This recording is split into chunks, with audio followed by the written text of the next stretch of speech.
All right, welcome back to part 2 of this video. I wasn't going to show this, but since some people are very visual, I just wanted to show you I am taking off this black cable. I'm going to move it down to here because that's the negative. So right now it's hooked up to the positive and to the battery's positive, but I'm going to remove it here and put it to the negative here, and also take this one on the other end and hook it up to the negative. So it's just a matter of removing this. So I'm just gonna basically unscrew it and rescrew it back down here. That's what the plan is. All right, I've removed the wire from the positive.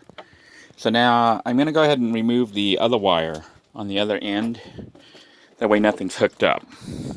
I think I might have already removed it. I think I removed it off the live first, you know, the red, yeah.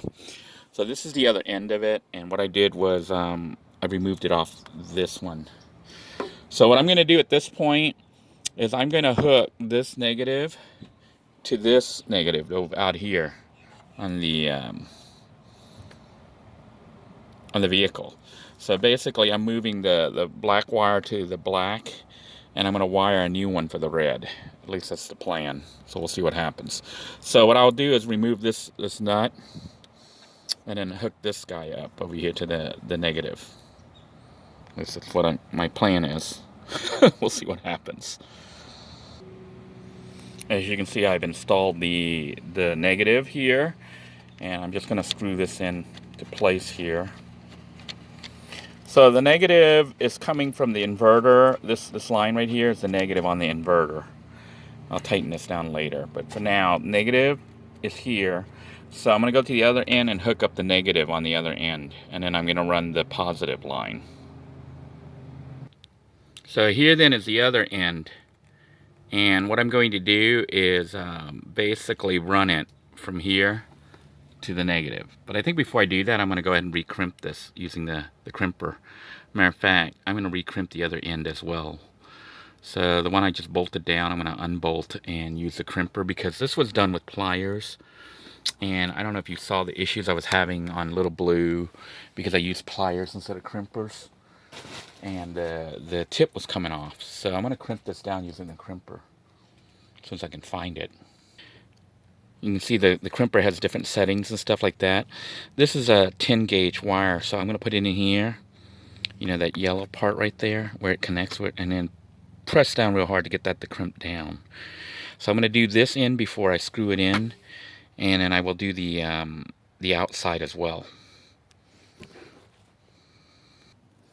All right, as you can see, I'm going to attempt to try to crimp this.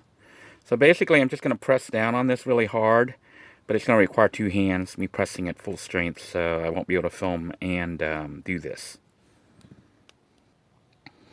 All right, I pressed down really hard, and I think I even split the thing, but it doesn't matter. But it should be tighter now, like it shouldn't want to come off. Because that was the issue we were having, was where I was just clamping it down with pliers. It wasn't holding, but the crimper seems to have pushed down really, really tight.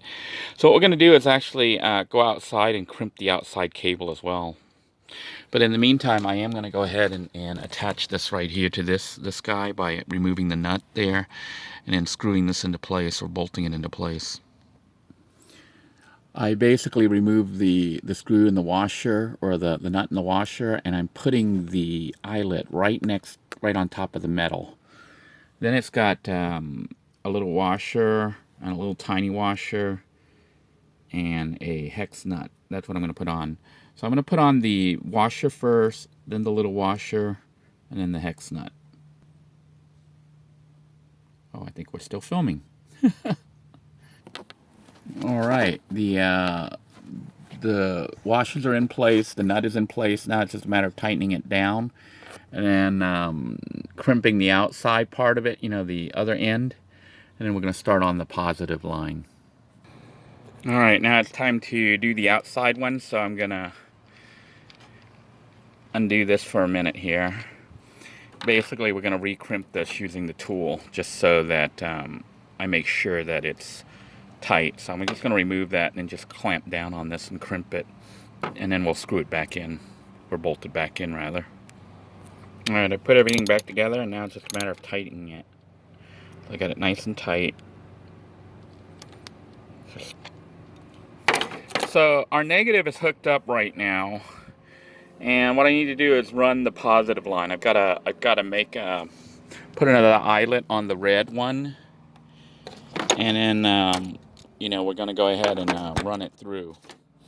So basically, we're going to do the same thing with the red wire as we did with the black. So here I have one of it's done already, this side here. So I'm going to shove it up underneath this. Basically, see how I have the line down there right now? The black line that you can see down there? I don't know if you can see it. But I'm going to pull the red one down there. So that's going to be the plan. We're going to feed it down through there and try to reach for it, and then get it on the other side. All right, I've got my red wire, which is coming from that reel back there right now. And we're laying it along the same path as the black line, which is the negative. And we're just going to try to feed it through this gap right now because I had this popped open, although I'm having a hard time shutting it back down. But we'll go ahead and deal with that later. I just want to shove it up underneath here and go to the engine bay and look for the black, you know, not the black, but the red line with the, uh-oh, it's caught. Okay. We're going to go out there and look for it in the engine bay and see if we can't fish it through. Okay, so let's just go outside and look. Alrighty, I'm looking down here and I don't see it anywhere. So I'm going to have to put it in again, maybe in a different spot, and see if I can't... What I'm looking for is the red wire. I need to get that line all the way through and then try to pull it and bring it back up through the system here. Alright, I don't know if the camera's picking it up, but I think that is the red wire. So I'm going to try to stick my hand in there. It's a lot tighter than it looks because this engine has all sorts of stuff in the way. But I'm going to try to reach my hand down there and pull that up if I can. Alright, it looks like the red wire was the correct one. Here's a tip that we put on it. So we're going to try to route it through and bring it up just like the black line that we had earlier. And this time we're going to run it over to the red here for the positive, to plug it in to the positive connection. So we're going to reroute this up along the edge over there and bring it right out here, right to this line right here. Okay, as you can see, I've routed the red power cable all the way over here, and now we're just going to hook it right up to this. So once we've done that, we need to make sure it has a good contact with the terminal right there. And then what we're going to do is just take this nut and put it on here and start to tighten it down. And then we'll use a wrench there to tighten it all the way. So now we have the red and the black routed directly to the battery. This is the leisure battery. Right now the leisure battery is jumpered to the vehicle battery, so there's actually two batteries in this bank. But we're going to be tightening this in. I think it is nice and tight. It looks good. What I will be adding later here is an inline fuse. Matter of fact, I think I'm going to go underneath that. I don't know, maybe I'll keep it on the outside of that. I don't think it matters too much. No, I could go under. Maybe I'll go under. Keep it on the outside. I don't know. I don't think it matters too much that it goes above, but I think it might look better under that. So I'm going to redo this. I'm going to undo this and take it underneath that. Underneath all this junk instead of above it. I think that's what it will do. Alright, I have moved the wire underneath this black cable just to bring it underneath here because I think it looks a little bit neater. And now we have the black and the red hooked up to the leisure battery. It's a matter of hooking it up to the inverter here, and then we should have 120 volt power. So on this end, we've got the cable here, which I'm going to cut. I'm going to cut to give myself a little bit of play there, because we want to be able to hide that underneath the baseboard there. Run it up here, and then plug it into the red connection over here, the positive for the inverter.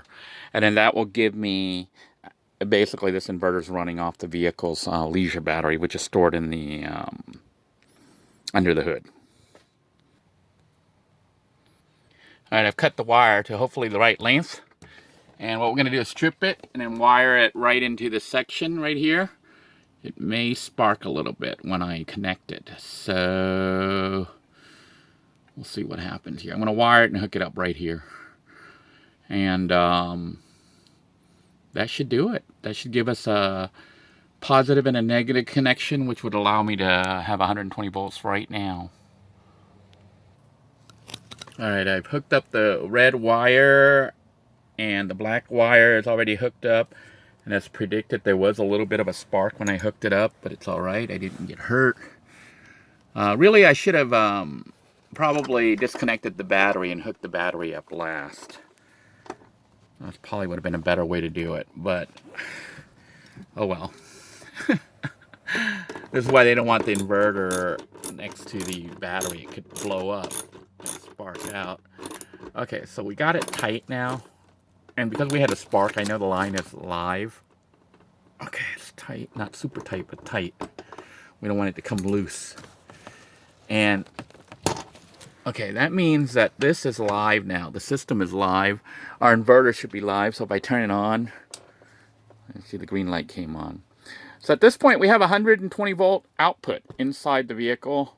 I do need to put in a meter to measure the 12 volt, battery to see what the status is on the battery. Otherwise, I could have the battery running down low.